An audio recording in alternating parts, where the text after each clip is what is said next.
विभिन्न धर्मों में, मजहबों में, संप्रदायों में पूजा की पद्धतियां हैं।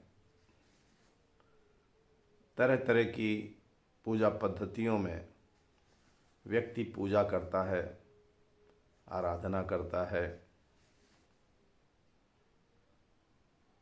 अपनी अपनी भाषा के अनुसार वो उसका नाम भी रखता है।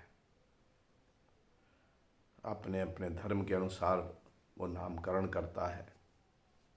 कहीं पूजा को नमाज कहते हैं, कहीं नमाज को पूजा कहते हैं। ये भाषाओं का अंतर है,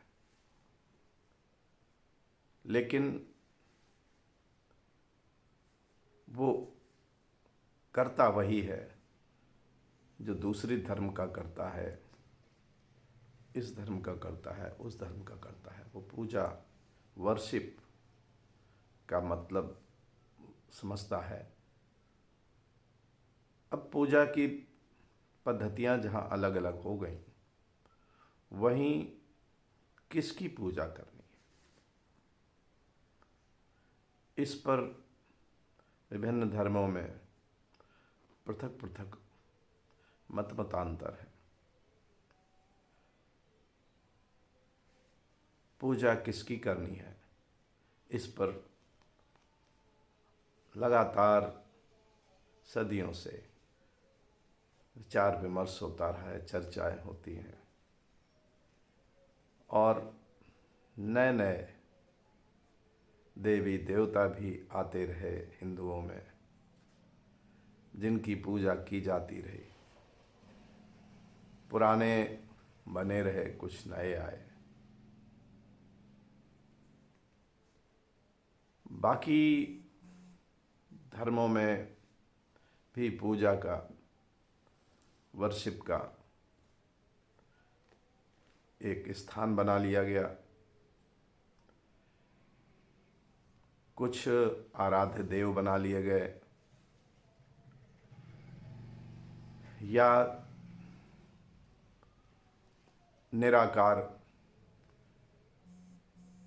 की ही आराधना की गई, उसी पर अपनी आस्था व्यक्त की गई।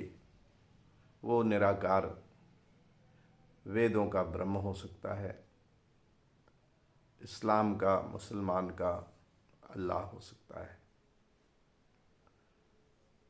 क्रिश्चियन का गॉड हो सकता है,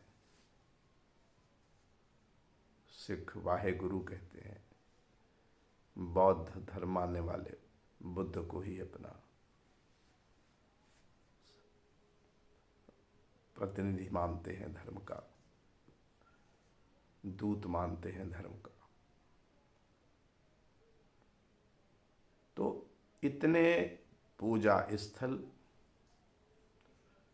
और इतनी पूजा पद्धतियां दुनिया भर में हैं, ये हम सब मानते हैं। व्यक्ति के अपने अपने सोच के अनुसार पूजा के तरीके हैं, लेकिन वास्तव में अगर हम देखें कि हम जो जीवन में जन्म से लेकर मृत्यु तक हम कार्य करते हैं, चाहे पेट से संबंधित, चाहे शरीर से संबंधित, चाहे मन से संबंधित, चाहे परिवार के लिए, व्यक्ति के लिए, अपने लिए, या समाज के लिए, या देश के लिए, या विश्व के लिए, तब हम सब लोग अपने अपने कर्म में लीन होते हैं। और इसी दौरान हम पूजा स्थलों में भी चले जाते हैं और पूजा पद्धतियों को भी अपना लेते हैं।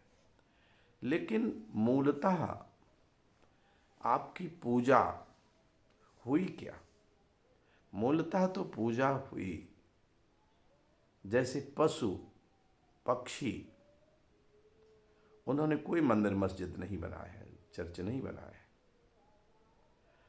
वो जन्म से लेकर मृत्यु तक अपने कार्य में रत रहते हैं।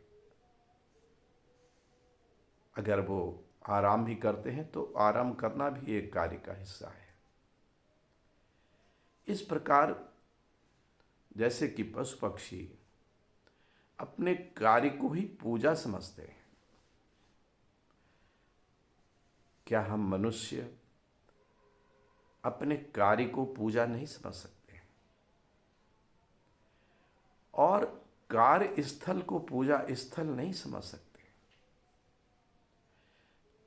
अगर ऐसा कर लें, जो कि प्राकृतिक दृष्टि से उचित है, प्राकृतिक दृष्टि से सर्वथा उचित है कि हम प्रकृति के अनुसार जो हमारे कार्य हैं उनको पूजा माने, और कार्य स्थल है वो पूजा स्थल है। तब ये विश्व, अगर हम स्वर्ग की बात करते हैं तो ये स्वयं में स्वर्ग हो जाएगा, क्योंकि फिर पूजा स्थलों के टकराव समाप्त हो जाएंगे। पूजा पद्धतियों में अंतर के कारण जो टकराव होते हैं वो समाप्त हो जाएंगे।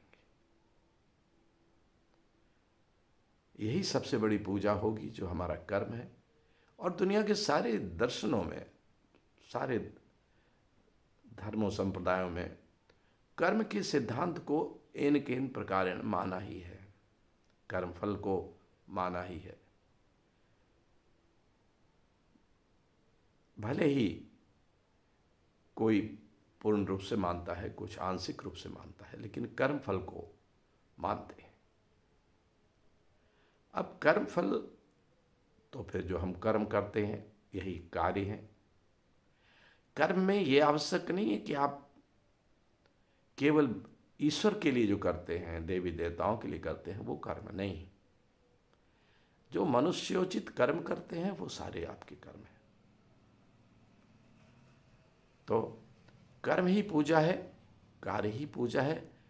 वर्क इज वर्शिप कहा गया है।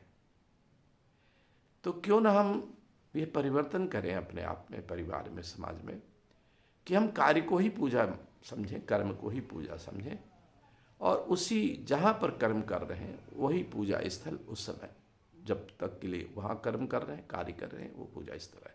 फिर कहीं दूसरी जगह करेंगे वो पूजा स्थल है। इस तरह से एक चमत्कार होगा, समाज में एक नया परिवर्तन आएगा। उस नए परिवर्तन के लिए आप तैयार हो जाएं। बौद्धिक आश्रम का लगातार यही कथन है, हमारे आश्रम में यही कहा जाता है कि आप विज्ञान में धर्म को अपनाएं। विज्ञान में क्या है? जो प्राकृतिक है, जो नेचुरल है, वो विज्ञान में है। जो प्रकृति सम्मत है वो विज्ञान में है। अपने पाखंड, अपने अंधविश्वास, इनको छोड़ करके अगर हम विज्ञान में धर्म की ओर चलते हैं तो निश्चित रूप से कर्म ही पूजा है, कार्य ही पूजा है, और कर्म स्थल ही पूजा स्थल है। नमस्कार, प्रणाम।